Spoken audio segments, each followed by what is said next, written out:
കഥ ദൈവം നടന്ന വഴികൾ. അമ്മ കുട്ടിയോട് കഥ പറയുകയായിരുന്നു. കഥ പകുതിയായിട്ടും ദോശ തീർന്നില്ല. ഇനിയും പാത്രത്തിൽ ബാക്കി. പറയാവുന്ന കഥകളെല്ലാം തീർന്നു. ഇനി ഉണ്ടാക്കി പറയണം. പെട്ടെന്നൊരു കഥ അമ്മയുടെ ഉള്ളിലേക്ക് എത്തുന്നില്ല. അതുകൊണ്ട് അമ്മ കുട്ടിയെ ജനാല തുറന്ന് ദൂരെയുള്ള കായൽ പരപ്പ് ചൂണ്ടിക്കാണിച്ചു കൊടുത്തു. ആ കായൽ പരപ്പിൽ കാക്കകൾ വട്ടമിടുന്നുണ്ട്. കാറ്റേറ്റ് വളഞ്ഞുപോയ മണ്ടയില്ലാത്ത തെങ്ങുകളിൽ വന്നിരുന്ന് ക്ഷീണം തീർത്ത ശേഷം കാക്കകൾ വീണ്ടും കായലിന് മുകളിൽ വട്ടമിടുന്നു. വേഗം തീർത്തോ, അല്ലെങ്കിൽ കാക്ക പറന്ന് തിന്നും. കുട്ടി കാക്കയെ നോക്കി പോ എന്നാഗ്യം കാണിച്ചു. കാക്ക അത് കണ്ടു കാണുകയില്ല. കാക്ക ഇത്രയും ദൂരവും കാണുമോ എന്ന് കുട്ടി സംശയിച്ചു. കാക്കയ്ക്ക് എന്നെ കാണാമോ? കുട്ടി തിരക്കി. പിന്നെ കുട്ടികളെ കാക്ക പെട്ടെന്ന് കണ്ടുപിടിക്കും. കുട്ടി അറിയാതെ ദോശയ്ക്കായി അത് കേട്ടിട്ട് വായ പിളർന്നു. ദോശ പെട്ടെന്ന് തീരാൻ തുടങ്ങി. അമ്മേ, കാക്കയ്ക്ക് മക്കളുണ്ടോ? കുട്ടി സംശയം ചോദിച്ചു.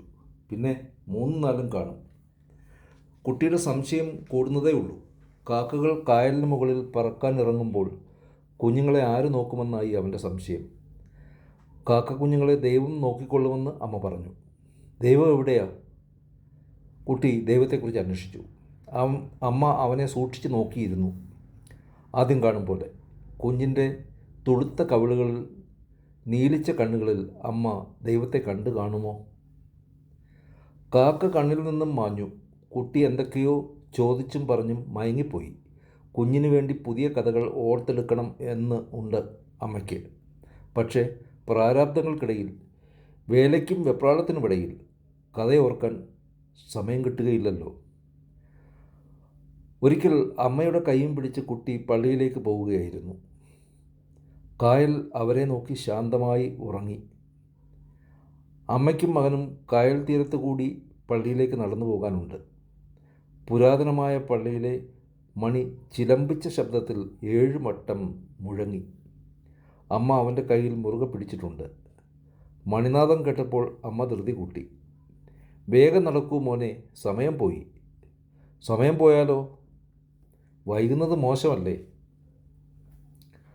അതിനും ദൈവം ശിക്ഷിക്കുമോ? കുട്ടി ചോദിച്ചു. എന്തിനും ഏതിനും ദൈവകോപം ഉണ്ടാകും എന്ന അമ്മയുടെ മുന്നറിയിപ്പ് ഓർത്തുകൊണ്ടായിരിക്കും അവനിങ്ങനെ അന്ന് ചോദിച്ചത്. ആ കുട്ടിക്ക് കറുകറുത്ത മുടിയും തുടുതുടുത്ത മുഖവും വട്ടക്കണ്ണുകളുമായിരുന്നു. അമ്മയെ പിച്ചിപ്പറിച്ചു വച്ചിരിക്കുന്നത് പോലെ എന്ന് പലരും പറയാറുണ്ടായിരുന്നു. അമ്മയുടെ മോഹം പോലെ അവൻ്റെ ജീവിതം.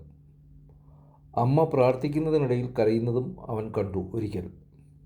അമ്മ എന്തിനാണ് കരയുന്നത്? ഒരിക്കൽ തോണിയിൽ അമ്മയ്ക്കൊപ്പം പോകുമ്പോൾ കുട്ടി ചോദിച്ചു.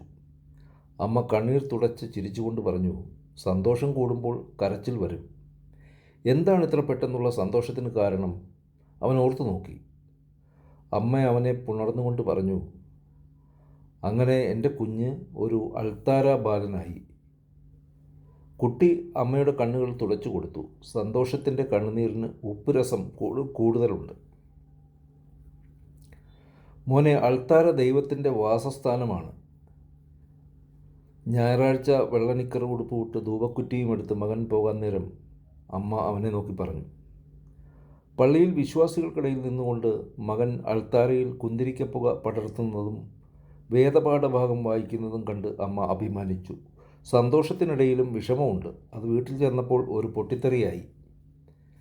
കൊച്ചാദ്യമായി അൾത്താരയിൽ കയറിയപ്പോൾ നിങ്ങൾ മാത്രം. അപ്പച്ചൻ വരാന്തയിൽ നിൽക്കുന്നു. വരാത്തതിൽ അവനുമുണ്ട് വിഷമം. അയാൾ കുട്ടിയെ ചേർത്ത് നിർത്തി നെറുകയിൽ ചുംബിച്ചുകൊണ്ട് തിരക്കി. മോനെ, നിനക്ക് ഞാൻ വരാത്തതിൽ വിഷമമുണ്ടോ? ഉണ്ടെന്നോ ഇല്ലെന്നോ അവൻ പറഞ്ഞില്ല. പള്ളിയിൽ ശുശ്രൂഷ കഴിഞ്ഞ് അൾത്താരയിൽ നിന്നിറങ്ങവേ ഒരുപാട് പേർ അഭിനന്ദിക്കാനെത്തിയിരുന്നു. ചൊല്ല് കേമമായി, ചിലർ പറഞ്ഞു. മോൻ സെമിനാരിയിൽ ചേരണം, മറ്റു ചിലർ പറഞ്ഞു. പള്ളിയിലെ വല്യച്ഛൻ അവൻ്റെ കൈകൾ കൂട്ടിപ്പിടിച്ചുകൊണ്ട് ആശീർവദിച്ചു. അമ്മ അത് കണ്ട് കുരിശ് വരച്ചു. ബേബി, നീ കർത്താവിനുള്ളതാണ്. എന്നും കർത്താവിൻ്റെ ബേബി ആയിരിക്കണം, അമ്മ പറഞ്ഞു. വല്യച്ഛൻ അവനൊരു ഇംഗ്ലീഷ് ബൈബിൾ സമ്മാനമായി കൊടുത്തു. അവനത് തുറന്നു. ഇംഗ്ലീഷ്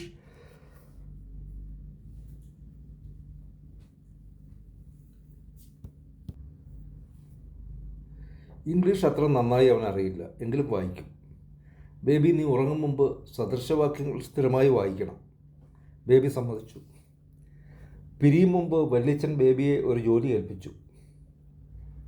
അടുത്ത ഞായറാഴ്ച മുതൽ അപ്പച്ചനോട് പള്ളിയിൽ വരാൻ പറയണം, നീ കൂട്ടിക്കൊണ്ട് വരണം. ബേബി സമ്മതിച്ചു. വല്യച്ഛൻ ഏൽപ്പിച്ച ദൗത്യമോർത്തപ്പോൾ അമ്മയ്ക്ക് വിഷമമായി. വരുമെന്ന് തോന്നുന്നില്ല, അമ്മ അത്ഭുതം പോലെ പറഞ്ഞു. അമ്മയും മോനും പള്ളിമുറ്റം വിട്ട് കായൽ തീരത്ത് വന്നു. അവർ തോണി നോക്കി നിന്നു. തോണി കാണുവാനില്ല, തോണിക്കാരനെയും. വഴിപോക്കറിൽ ഒരാൾ പറഞ്ഞു, തോണിക്കാരൻ ഇന്ന് വരില്ല, വരാൻ പറ്റുകയില്ല. ലക്കുകെട്ട് അയാൾ തോണിയുടെ കീഴിൽ കിടന്നുറങ്ങുന്നുണ്ട്. സമയം ഉച്ചയായി. വാശി പിടിച്ച പോലെ വെയിൽ. അമ്മയും മകനും വെയിലും കൊണ്ട് കായലോരത്തുകൂടി നടന്നു. കാക്കക്കൂട്ടം പല രൂപത്തിൽ പറക്കുന്നു. കായലിൽ ഓളങ്ങൾ കണ്ടില്ല. ഓളം വെട്ടാൻ പോലും വയ്യാതെ കായൽ സങ്കടപ്പെട്ട് കിടക്കുകയായിരിക്കും. താഴ്ന്നു പറന്നു വന്ന കാക്കകളെ നോക്കി അമ്മ മകനോട് പറഞ്ഞു, കാക്കകൾ പാവങ്ങളാ. നെയ്യപ്പം കൊത്തുന്ന സൂത്രക്കാരല്ലേ? കുട്ടി ചോദിച്ചു. കുയിലുകൾ സ്വന്തം മുട്ട കാക്കക്കൂട്ടിൽ കൊണ്ടുവച്ചാണ് വിരിയിക്കുന്നതെന്ന് അമ്മ പറഞ്ഞു. പാവം കാക്ക കുയിൽമുട്ടകൾ തൻ്റേതാണെന്ന് കരുതും. അത്ര പാവങ്ങളാണവ. വൈകുന്നേരമായപ്പോൾ അപ്പച്ചൻ അവനെ വിളിച്ചു. നമുക്കൊന്ന് നടന്നു വരാം. വെള്ളക്കതിർമുണ്ടും ജുബയുമായിരുന്നു അപ്പച്ചൻ്റെ വേഷം. കാക്കി നിക്കറും പിഞ്ചിപ്പോയ ഉടുപ്പുമാണ് ബേബിയുടേത്. എന്നും വൈകിട്ട് യാത്ര പതിവുണ്ട്.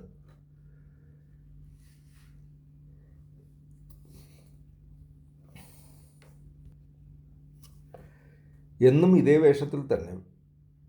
പോകുന്ന പോക്കിൽ അപ്പച്ചൻ ഹിന്ദി പാട്ടുകൾ മൂളും. വഴിയോരങ്ങളിലെ റേഡിയോ സംഗീതം കേൾക്കവേ അതിൻ്റെ അർത്ഥം അപ്പച്ചൻ കുട്ടിക്ക് പറഞ്ഞു കൊടുക്കും. ഗാന്ധിയും നെഹ്റുവുമായിരിക്കും പ്രധാന കഥാപാത്രങ്ങൾ.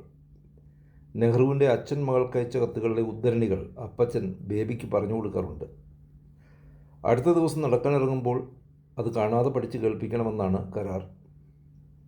മോനെ, നെഹ്റുവിൻ്റെ കാലത്ത് ജീവിച്ചിരിക്കുന്നത് മഹാഭാഗ്യമാണ്. അപ്പച്ച, നെഹ്റു മരിച്ചാലോ? അപ്പോൾ അപ്പച്ചൻ നടത്തം സാവധാനമാക്കി. അദ്ദേഹം നിശബ്ദനായി. നെഹ്റുവിന് ശേഷമോ? ശൂന്യം.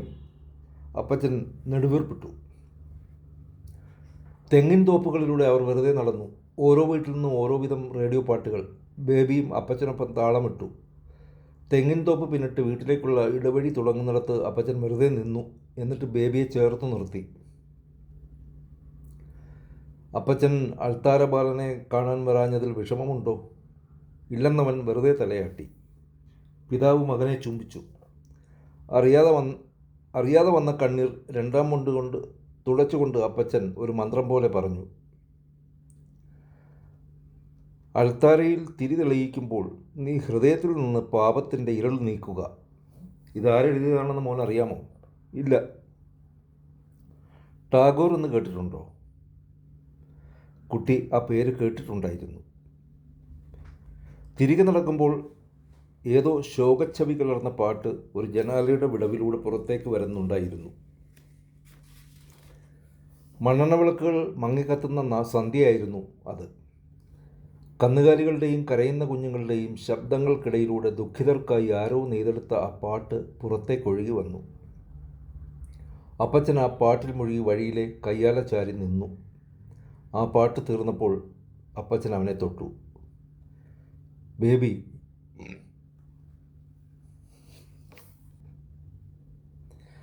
അവൻ വിളി കേട്ടു. അവനെ ചേർത്ത് പിടിച്ചുകൊണ്ട് അപ്പച്ചൻ പറഞ്ഞു, മോനെ, 1000 സങ്കടങ്ങളാണ് ഒരു പാട്ട്. ബേബി അപ്പച്ചൻ്റെ മുഖത്തേക്ക് ഒന്നും മനസ്സിലാക്കാതെ നോക്കി. അപ്പോൾ ആ കണ്ണുകൾ പതിവില്ലാത്ത പോലെ തിളങ്ങി. അപ്പച്ചൻ ഒരിക്കലും ആ പള്ളിമുറ്റത്തേക്ക് നടന്നു പോയിട്ടില്ല. ഒരിക്കൽ അപ്പച്ചൻ എഴുന്നേറ്റില്ല. അന്ന് എല്ലാവരും ചേർന്ന് പള്ളിയിൽ കൊണ്ടുവച്ചു.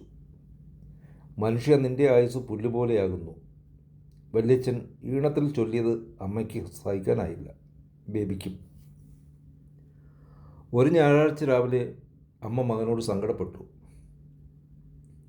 ഒറ്റയ്ക്ക് അവർ പള്ളിയിലേക്ക് ഇറങ്ങിപ്പോകുമ്പോൾ വിളിച്ചു പറഞ്ഞു, 14-ാം വയസ്സിൽ അപ്പൻ്റെ വഴിയെ പോകുമെന്ന് ഞാൻ വിചാരിച്ചില്ലല്ലോ മോനെ.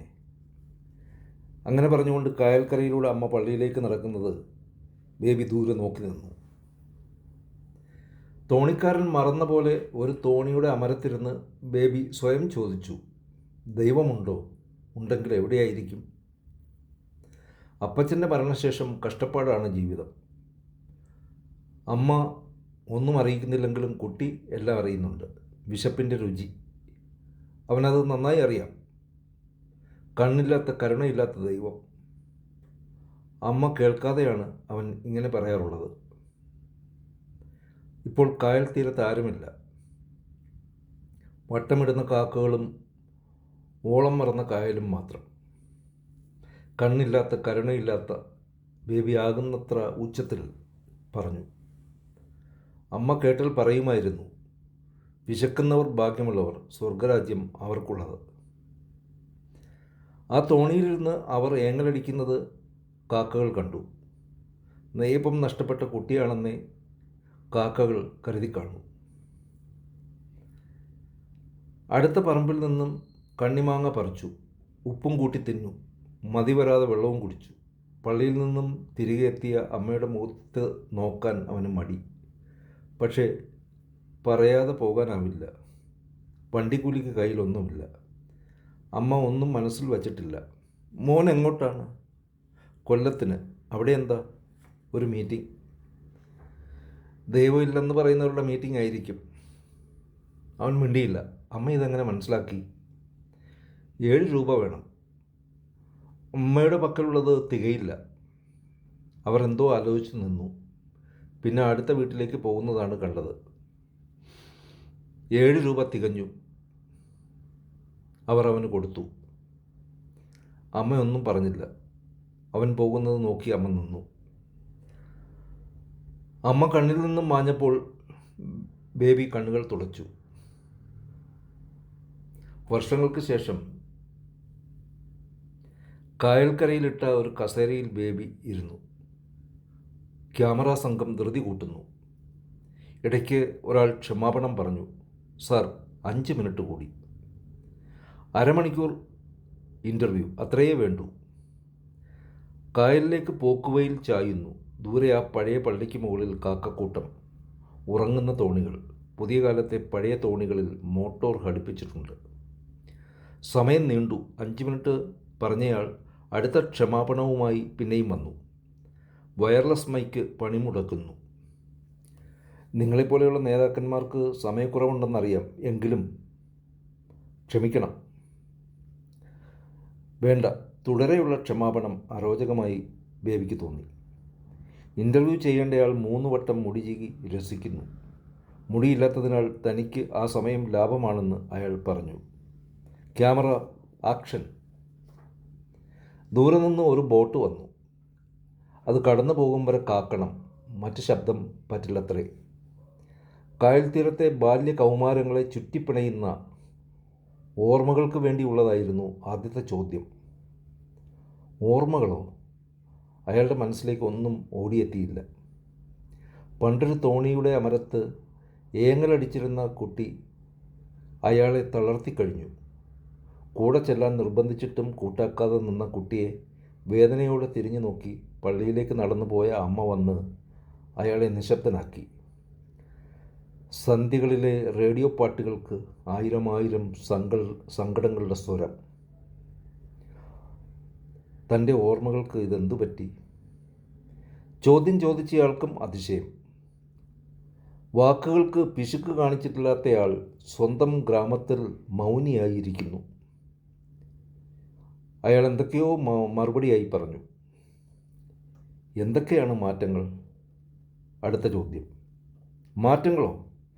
ഓരോരോ കാലത്തേക്കായി തെങ്ങുകൾ മണ്ടയടച്ച് കാത്തു നിൽക്കുന്നു. അവിടേക്ക് എവിടെ നിന്നോ കാക്കകൾ വന്ന് ചേരുന്നു. നിഷ്കളങ്കരാണ് കാക്കകൾ. കുയിലിനെപ്പോലെ മിടുക്കരല്ല. പഴയ കാലത്തെ കുട്ടികളെപ്പോലെയാണ് കാക്കകൾ. പാവങ്ങൾ. അയാൾ നിർത്തി. എന്തൊക്കെയാണ് താൻ പറയുന്നത്? വേണ്ടതും വേണ്ടാത്തതും. പെട്ടെന്ന് അയാൾ ഓർത്തു. അവസാന ചോദ്യം ദൈവത്തെക്കുറിച്ചായിരുന്നു. ഉത്തരത്തിന് കൂടുതലൊന്നും അയാൾക്ക് ആലോചിക്കുവാനില്ല.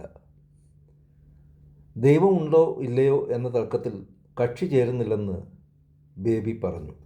പക്ഷേ ദൈവം നടന്നുപോയ വഴി അയാൾക്കറിയാം, നല്ല പരിചയമുണ്ട്. അപ്പോൾ അഭിമുഖം നടത്തിയ ആൾ ചോദിച്ചു, ദൈവം നടന്ന വഴിയോ? പഴയ പള്ളിയിലേക്ക് നീളുന്ന കായലോരത്തെ ഇടവഴി അയാൾ ചൂണ്ടിക്കാണിച്ചു. അപ്പോൾ അമ്മ അയാളെ തിരിഞ്ഞു നോക്കുന്നതായി തോന്നി.